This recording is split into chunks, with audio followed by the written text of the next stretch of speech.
Alors, mes 3 conseils pour, le management d'une équipe intergénérationnelle, ce qui d'ailleurs est un vrai sujet puisqu'aujourd'hui on a 4 générations qui cohabitent en entreprise, entre les baby boomers, les X, les Y et les Z qui sont nés après 1995 et ça veut dire, 4 contrats psychologiques, 4 raisons de s'engager, de travailler qui sont différentes dans l'entreprise. En fait, j'ai pas 3 solutions, j'en ai qu'1. C'est que je pense que pour, manager des générations diversifiées qui sont là pour des raisons différentes et qui ont des stimuli de motivation différents, il faut un management différencié. C'est-à-dire qu'il faut une strate managériale qui est la compréhension et la connaissance fine à la fois des hommes intuitu personae, mais également des attributs générationnels, des contrats psychologiques. Un baby boomer va s'engager parce que il va obtenir un emploi à vie dans une entreprise ou en tout cas une très longue durée. Donc il a cette sécurité.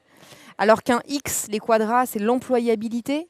La génération Y, c'est la diversité, c'est la multiplicité des trajectoires de carrière. Donc il faut avoir cette connaissance-là. Ça veut dire former des managers qui sont en capacité de comprendre qu'on a des hommes et des femmes qui ne sont pas là pour les mêmes raisons. Et donc ça veut dire peut-être des managers sacralisés dans leur fonction managériale. Les éléments indispensables pour motiver cette fameuse génération Y, c'est ce qu'il a fallu pour motiver les générations de tout temps.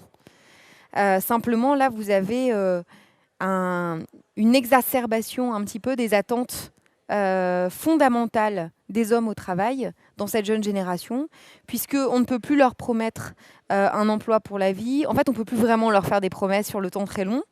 On ne peut pas leur promettre le statutaire non plus parce que ce n'est pas vraiment ce qui fonctionne.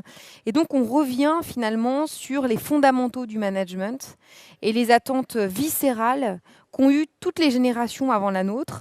La seule différence étant que notre génération n'a pas grand-chose à perdre à le revendiquer haut et fort.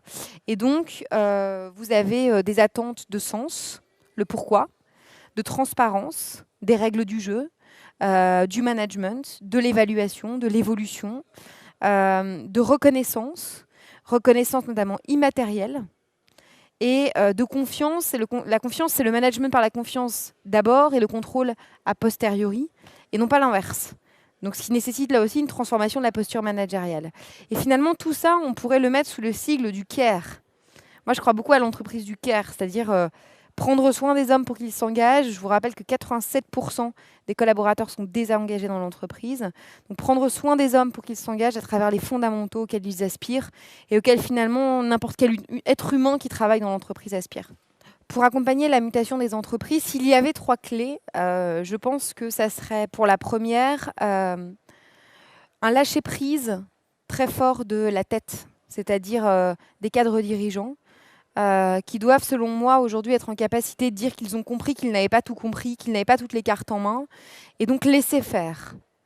Laisser faire qui? Laisser faire le capital humain, et ça serait ma deuxième clé. C'est de faire en sorte qu'en bottom-up, les collaborateurs se saisissent du sujet de la transformation de leur entreprise pour conduire les transformations, sortir de leur zone de confort, sortir des cadres de pensée. La troisième clé, c'est réhabiliter du temps long.